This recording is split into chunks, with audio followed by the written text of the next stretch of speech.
Hello dear student, welcome back to my channel. It's me Poonam Aswal. तो आज हम question answer करेंगे क्लास 8 के और चैप्टर का नाम है द सेल्फिश जाइंट। तो स्टूडेंट, अगर आपको इंग्लिश के और चैप्टर के क्वेश्चन आंसर चाहिए होंगे तो मैं डिस्क्रिप्शन बॉक्स में लिंक प्रोवाइड कर दूंगी, आप वहां से जाके चेकआउट कर सकते हैं, या फिर आप मेरे प्लेलिस्ट में भी जाके क्लास 8 के चैप्टर के क्वेश्चन आंसर देख सकते हैं। तो चलिए देखते हैं जो फर्स्ट क्वेश्चन है वो क्या है। फर्स्ट क्वेश्चन है why is a giant called selfish, यानी जाइंट को सेल्फिश क्यों कहा गया है, स्वार्थी क्यों कहा गया है, आपको ये बताना है। आंसर है the giant has a large beautiful garden but he does not want to share it with anybody, he drives away children and build a wall around it. तो जो जाइंट था, जो वो राक्षस था, जो दानव था, उसके पास बहुत ही बड़ा सुंदर सा गार्डन था, बगीचा था, बट वो उस गार्डन में किसी को भी अंदर आने का अलाउ नहीं करता था। वो ये चाहता था कि उसके गार्डन में कोई भी ना आए, बट जो बच्चे थे वो उसके गार्डन में आते थे, तो इसलिए उसने क्या किया कि बच्चे ना आए, उसने बगीचे के चारों तरफ बड़ी बड़ी वॉल यानी दीवार खड़ी कर दी कि बच्चे कहाँ ना आए, गार्डन में ना आए। तो इसलिए जो जाइंट था वो क्या था, सेल्फिश था, स्वार्थी था कि वो अपनी चीज़ को शेयर नहीं करना चाहता था। किसको? बगीचे को, उस गार्डन को। ओके, बढ़ते हैं हम अब नेक्स्ट क्वेश्चन में, जो कि है question number 2। On one occasion, the children said, "How happy we are here." Later they said, "How happy we were there." What are they referring in the both the cases? Question का मतलब ये है कि इस chapter में ना एक मौका ऐसा भी आया था, यानी एक केस ऐसा भी हुआ था जब बच्चों ने कहा था कि हम यहाँ पर कितने खुश हैं। ये बच्चों ने कब कहा था? जब बच्चे बगीचे में खेल रहे थे तो बच्चों ने आपस में अपने फ्रेंड्स के साथ क्या कहा था कि हम यहाँ पर कितने खुश हैं। और बाद में जब जाइंट ने उन बच्चों को उस बगीचे के अंदर नहीं आने दिया तो उन बच्चों ने क्या कहा था? हम वहाँ पर कितने खुश थे। कहाँ पर? उस बगीचे में। यानी दो केसेस हो गए कि एक टाइम बच्चों ने कहा कि हम यहाँ पर कितने खुश हैं, और दूसरे टाइम जब वो उस गार्डन में नहीं जा रहे थे तभी भी उन्होंने कहा कि हम वहाँ पर कितने खुश थे। तो हमें ये बताना है कि दोनों ही केसेस में बच्चे किसके बारे में बात करें, हमें ये बताना है। आंसर है in both the cases the children are referring to the giant garden, यानी दोनों ही केसेस में बच्चे किसके बारे में बात कर रहे थे? बच्चे जाइंट के गार्डन के बारे में बात कर रहे थे कि जब वो गार्डन के अंदर थे तब वो कह रहे थे कि हम कितने खुश हैं यहाँ पर, और जब वो उस जाइंट ने उस गार्डन के चारों तरफ वॉल खड़ी कर दी थी तो वो बाहर थे तो उन्होंने कहा कि हम वहाँ पर कितने खुश थे। तो यानी वो किसकी बात कर रहे थे? वो बात कर रहे थे जाइंट के गार्डन के बारे में। अब बढ़ते हैं हम नेक्स्ट क्वेश्चन में। तो क्वेश्चन नंबर क्या है? क्वेश्चन नंबर है 3, जो कि फर्स्ट पार्ट है, जिसमें पूछा गया है what spring came it was a still winter in the garden, what does winter stand for the indicate here. Question 3 का जो फर्स्ट पार्ट है उसमें पूछा गया है कि जाइंट के गार्डन में ना अभी भी विंटर थी, यानी सर्दियों का मौसम था। तो यहाँ पर जो विंटर का जो शब्द है यानी जो सर्दी है उससे क्या मतलब है, आपको ये बताना है। आंसर है winter in the context of the giant garden indicate snow, frost and hail. In winter the tree bear no flowers, no fruits and there were no birds. यानी जाइंट के गार्डन में ना स्प्रिंग सीजन नहीं आया, सिर्फ क्या था? Winter ही सीजन था। विंटर में क्या होती है? ठंड बहुत थी। तो ये दिखाता है कि जाइंट के गार्डन में ना अभी भी बर्फ़ पड़ी थी, बहुत ज़्यादा ठंड थी, ओले पड़ रहे थे, और विंटर होने के कारण क्या ना, कोई भी फ्लावर नहीं खिल रहा था, कोई भी फूल नहीं खिल रहा था, कोई भी फ्रूट नहीं आ रहा था, कोई भी बर्ड यानी चिड़िया पक्षी पेड़ों पे नहीं बैठ रहे थे। क्यों? क्योंकि सीज़न क्या था? सीज़न विंटर था, ठंड का सीज़न था। क्योंकि जाइंट के गार्डन में अभी भी ठंड थी, इसीलिए जो ये हमसे इस क्वेश्चन में पूछा गया है कि विंटर का क्या मतलब है, विंटर का यही मतलब है कि जाइंट के गार्डन में स्प्रिंग का सीज़न नहीं आ रहा था, विंटर थी, चारों तरफ क्या थी? स्नो ही स्नो थी, ठंडी ठंड थी, ओले पड़ रहे थे, फ्लावर्स नहीं खिल रहे थे, फ्रूट नहीं आ रहे थे, और पेड़ों पे चिड़िया भी नहीं आ रही थी। तो इसलिए क्या मतलब था कि विंटर का मतलब ये था। ओके, अब बढ़ते हैं हम नेक्स्ट क्वेश्चन में, जो कि है क्वेश्चन 3 का सेकंड पार्ट, जिसमें पूछा गया है Winter has been presented like a story with its own character and their activities. Describe the story in your own word. इस चैप्टर में विंटर को एक स्टोरी की तरह दिखाया गया है, मतलब विंटर की एक्टिविटी को दिखाया गया है और हमें इसी स्टोरी को अपने शब्दों में बताना है। ठीक है, तो इसका क्या हम अपने शब्दों में बताएंगे, तो देखते हैं answer. Since the giant garden built a high wall around his garden, the spring refused to visit it. Winter found it a happy place to live and enjoy. Snow and frost were feeling happy. While the snow covered the grass, the frost fell on the trees. They invited the north wind to stay with them. Then they invited their friend Mr. Hale. He had a good time. He danced violently on the roof and broke most of the slates. मतलब giant ने अपने garden को ना चारों तरफ क्या कर दिया था, ऊंची ऊंची दीवार बना दी थी अपने गार्डन के चारों तरफ। तो जो बसंत ऋतु थी यानी जो स्प्रिंग सीजन था वो कैसे आता, बसंत ऋतु ने जाइंट के गार्डन में आने से क्या कर दिया, इनकार कर दिया। क्यों, क्योंकि जाइंट ने क्या कर दिया, जाइंट ने अपने गार्डन के चारों तरफ बड़ी बड़ी दीवार खड़ी कर दी जिससे क्या नहीं आ पा रहे थे, बच्चे नहीं आ पा रहे थे। जब बच्चे नहीं आ पा रहे थे तो जो स्प्रिंग सीजन था, जो बसंत ऋतु था, उसने भी आने से जाइंट के गार्डन में इनकार कर दिया। तो स्प्रिंग सीजन तो आ ही नहीं रहा था, तो उस समय क्या चल रहा था, उस समय चल रहा था विंटर। तो विंटर को क्या हो गया, विंटर इंजॉय करने लग गया, हैप्पी हो गया। क्यों, क्योंकि अब तो मैं ही रहूंगा इस सीजन में, क्योंकि स्प्रिंग सीजन तो आ नहीं रहा है। ठीक है, स्प्रिंग सीजन क्या नहीं कर रहा, आ नहीं रहा है, तो विंटर बहुत ज़्यादा खुश हो गया। बर्फ़ और ठंड बहुत ज़्यादा हैप्पी फील कर रही थी। ठीक है, क्यों, क्योंकि क्या सीज़न था, विंटर का सीज़न था। घास में क्या थी, घास में चारों तरफ स्नो ही स्नो थी, यानी घास नहीं दिख रही थी, सिर्फ क्या दिख रही थी, स्नो ही स्नो दिख रही थी। ट्री में फ्रॉस्ट ही फ्रॉस्ट था। स्नो ने ठंडी हवाओं को जाइंट के गार्डन में बुला लिया। क्यों, क्योंकि जब स्नो पड़ेगी तो ठंडी ठंडी क्या आएंगी, हवाएं आएगी। फिर स्नो और फ्रॉस्ट ने किसको बुलाया, ओलो को बुला लिया, यानी हेल को बुला लिया। और फिर ओले भी आ गए और ओले भी मस्ती करने लगे। कहाँ, जाइंट के गार्डन में। ओले बहुत तेज तेज गिर रहे थे। ओलों ने क्या किया, छत के कुछ हिस्सों को तोड़ भी दिया।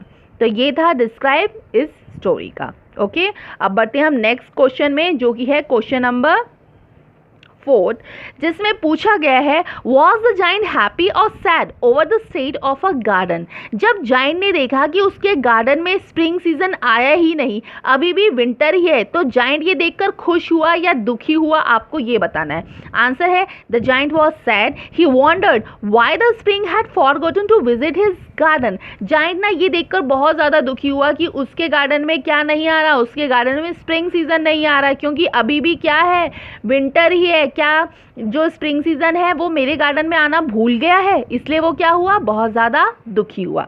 ओके, अब बढ़ते हैं हम नेक्स्ट क्वेश्चन में, जो कि है क्वेश्चन नंबर 5, जिसमें पूछा गया है, what effect did the Lynette song have over hello and the north wind. मतलब जब लिनेट, जो लिनेट क्या होता है, एक पक्षी होता है, जब लिनेट पक्षी ने गाना गाना शुरू किया तो ओलों पर और नॉर्थ विंड पर क्या प्रभाव पड़ा, आपको ये बताना है। आंसर है, वह when the Lynette song the hill stop dancing and the north wind stop roaring. Sorry, ये द के बदले मैंने हॉल लिखा हुआ है, ये हॉल नहीं है, ये हेल है, यानी ओले हैं। ठीक है, तो आप इसको प्लीज़ करेक्ट कर लीजिएगा। तो आंसर का ये मतलब है कि जब लिनेट ने क्या किया, गाना गाना शुरू किया, तो ओले जो डांस कर रहे थे वो क्या हो गए, वो रुक गए। क्यों, क्योंकि उन्होंने क्या देखा कि लिनेट क्या कर रहा है, गाना गा रहा है। और जो नॉर्थ की ठंडी ठंडी हवाएं चल रही थी गार्डन में, उनका शोर भी रुक गया। तो ये इफेक्ट पड़ा किस पे, नॉर्थ विंड पर और ओलो पे, यानी ओले शांत हो गए, रुक गए जो वो डांस कर रहे थे, और जो नॉर्थ विंड की तरफ से जो हवाएं चल रही थी उनका शोर भी बंद हो गया। किसके गाने से, लिनेट के गाने से, यानी उसके सॉन्ग से। ओके, अब बढ़ते हैं हम नेक्स्ट क्वेश्चन में, जो कि है कॉम्प्रीहेंशन चेक पेज नंबर 24 का क्वेश्चन आंसर है, जिसका फर्स्ट क्वेश्चन है, the giant saw a most wonderful sight, what did he see. यानी जाइंट ने एक अद्भुत दृश्य देखा, उसने क्या देखा, आपको ये बताना है। आंसर है, the giant saw that through a little hole in the boundary wall the children had come in and they were sitting in the branches of the tree. The tree were happy to have their friends back, the flowers laughed and the birds begin to sing. Giant ने एक बहुत ही अद्भुत दृश्य देखा, wonderful site देखा। वो क्या देखा? उसने ये देखा कि जो उसने चारों तरफ जो बाउंड्री वॉल कर रखी थी उसमें एक होल था, एक छेद हो रखा था। वहाँ से बच्चे कहाँ आ गए? गार्डन के अंदर आ गए। जब छोटे छोटे बच्चे गार्डन के अंदर आ गए तो वो उन्होंने बच्चों ने क्या किया? वो ट्री के यानी पेड़ों के ब्रांचेस में यानी शाखाओं में बैठ गए। जब वो शाखाओं में बैठ गए तो जो ट्री थे, जो पेड़ थे, वो बहुत ज़्यादा हैप्पी हो गए अपने फ्रेंड्स को देखकर कि उनके फ्रेंड्स वापस आ गए हैं। किसके फ्रेंड्स? ट्री के फ्रेंड्स। और वो फ्रेंड्स कौन थे? वो छोटे छोटे बच्चे थे। जो फ्लावर्स थे यानी जो फूल थे वो भी अब खुश हो गए, लाफ करने लग गए। और जो बर्ड्स थी जो नहीं आ रही थी तो वो बर्ड्स भी गाना गाने लग गई और कहाँ पे बैठ गई? ट्री पे बैठ गई। तो ये अद्भुत दृश्य देखा किसने देखा? जायंट ने देखा जब बच्चे उसके गार्डन में आने लगे। ओके, अब बढ़ते हैं हम नेक्स्ट क्वेश्चन में, जो कि है क्वेश्चन फर्स्ट का ही सेकंड पार्ट है, जिसमें पूछा गया है what did he realize on seeing it. Giant ने ये देखा कि बर्ड्स गाना गाने लग गई है, फ्लावर्स लाफ करने लग गए हैं, ट्री बहुत ज़्यादा खुश हो गए हैं। ये सारी चीज़ मतलब ये अद्भुत दृश्य जब दानव ने देखा तो दानव को किस बात का एहसास हुआ, आपको ये बताना है। तो आंसर है he realise that he had been very selfish. तो उसको ये रियलाइज़ हुआ, उसको ये एहसास हुआ कि वो बहुत ज़्यादा स्वार्थी था। क्यों स्वार्थी था? कि उसने बच्चों को बगीचे में आने ही नहीं दिया। ओके, बढ़ते हैं हम नेक्स्ट क्वेश्चन में, जो कि है question number 2। Okay, question number 2 में पूछा गया है why was it still winter in one corner of the garden. Question का मतलब है कि उस गार्डन में, कौन से गार्डन में? जो जायंट का गार्डन था उसके गार्डन में एक कोने में, एक कॉर्नर में अभी भी ठंड थी। तो वो उस कोने में जो ठंड थी वो क्यों थी, आपको ये बताना है। यानी वो वहाँ पे अभी भी विंटर सीजन था, क्यों था, आपको ये बताना है। आंसर है in one corner of the garden a little boy stood under a tree, he was weeping, it was winter there because the boy was too small to reach the branches of the tree.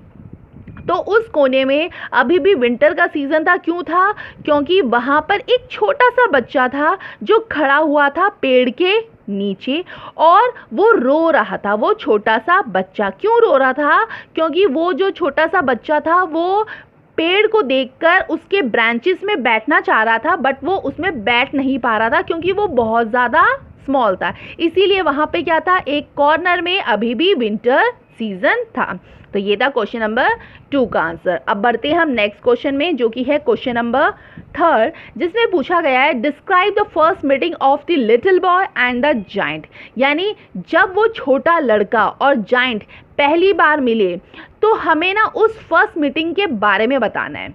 तो answer है the giant heart melted to see the little boy crying in one corner of the garden. He decided to help the boy sit on the tree top. So he went out into the garden. The giant lifted him gently and put him on the branch. At once tree broke into blossom. The boy put his arms around the giant's neck and kissed him lovingly. तो वो जो छोटी सी जो giant की और उस बच्चे की जो मीटिंग हुई थी उसके बारे में क्या है कि जायंट ने देखा कि वो छोटा सा बच्चा एक कॉर्नर में है, गार्डन के एक कॉर्नर में है और रो रहा है। तो ये देखकर ना जायंट का हार्ट मेल्टेड हो गया, उसका दिल पिघल गया कि अरे वो छोटा सा बच्चा क्यों रो रहा है। तो उसने डिसाइड किया कि वो उस छोटे से बच्चे की हेल्प करेगा। उसने क्या किया? उस छोटे से बच्चे को उठाया और उसको कहाँ पे ले गया? वो जो ट्री पे, उस ट्री पे बैठना चाहता था, उस ट्री पे उसके ब्रांचेस में उसको उसने बैठाया। जब उसने बैठाया तो ट्री में जो फूल थे, जो फ्लावर्स थे, वो क्या हो गए? वो खिल गए। और जो छोटा सा बच्चा था उसने जायंट के गर्दन में यानी गले में अपने दोनों हाथ रखे और उसको किस कर दिया। किसने? उस छोटे से बच्चे ने। तो ये हुई थी उनकी फर्स्ट मीटिंग। ओके, अब बढ़ते हैं हम नेक्स्ट क्वेश्चन में, जो कि है question number 4। Describe their second meeting after a long interval. जब जायंट वो छोटे से बच्चे को मिलता है कुछ समय के बाद यानी दोबारा मिलता है, तो उस सेकेंड मीटिंग में क्या होता है आपको ये बताना है। फर्स्ट मीटिंग कब हुई थी? फर्स्ट मीटिंग तब हुई थी जब जायंट को उस छोटे से बच्चे ने किस किया था, जब वो बच्चा रो रहा था कि वो किस पे नहीं बैठ पा रहा, ट्री के ब्रांचेस पे नहीं बैठ पा रहा। तो अब जब सेकेंड मीटिंग हुई तो सेकेंड मीटिंग में क्या हुआ ये बताना है। The giant's second meeting after so many years, the giant saw wounds on the little boy's palms and feet. The giant got angry. He wanted to kill the man who had wounded the child. जब giant दूसरी बार उस छोटे से बच्चे को मिला तो उसने देखा कि उस बच्चे के क्या थी, चोट लगी हुई थी पाम एंड फीट में। तो जायंट को बहुत सारा गुस्सा आता है और वो ये सोचता है कि वो उस आदमी को मार देगा जिसने उस छोटे से बच्चे को क्या पहुंचाई है, चोट पहुंचाई है। But the child smile and said they are the wounds of love. The child was filled with awe, he fell down before the child and asked who he was. तो वो चाइल्ड ना स्माइल करता है और बोलता है कि नहीं, ये जो चोट है ना, ये चोट के निशान तो प्यार के निशान है, प्यार के चिन्ह है। तो जब जायंट ये सुनता है तो वो क्या करता है, वो अपना नी बेंड करता है, यानी बच्चे की तरफ जाता है, उसके सामने झुकता है और उससे पूछता है कि तुम कौन हो। तो ये हुई थी उनकी सेकंड मीटिंग। ओके, अब बढ़ते हैं हम नेक्स्ट क्वेश्चन में, जो कि है क्वेश्चन नंबर 5 और इस चैप्टर का लास्ट क्वेश्चन है, जिसमें पूछा गया है the giant lay dead all covered with white blossom, what does this sentence indicate about the once selfish giant. Question का मतलब है जायंट जब मर गया था, उसकी जो डेड बॉडीज़ थे, उस डेड बॉडीज़ के पास बहुत सारे वाइट कलर के सफ़ेद रंग के फ्लावर पड़े थे। तो जो ये सेंटेंस है ये जायंट के बारे में, ये क्या दिखाता है, जो अभी भी या पहले जो जायंट सेल्फिश हुआ करता था। तो आंसर है once the giant had been selfish but he was no longer selfish, he loved children. This sentence indicate that the Lord Christ forgive him and took him to heaven. तो पहले ना giant क्या हुआ करता था, selfish हुआ करता था, स्वार्थी हुआ करता था, बट बाद में वो सेल्फिश नहीं रहा, उसको बच्चों से बहुत ज़्यादा प्यार था। और जो ये सेंटेंस हमें इंडिकेट करता है कि जो वो पहले स्वार्थी हुआ करता था, तो लॉर्ड क्राइस्ट ने उसको क्या कर दिया था, माफ़ कर दिया था, फॉरगिव कर दिया था और उसको हेवन भेज दिया था। जब क्या हो गया था, जायंट की डेड हो गया था, जायंट की मृत्यु हो गई थी। तो ये थे question answer the selfish giant के। तो आई होप आपको समझ में आएंगे। तो प्लीज़ अगर समझ में आए तो इसे लाइक करिए, शेयर करिए, चैनल पे अगर न्यू हो तो चैनल को सब्सक्राइब करिए। Thank you.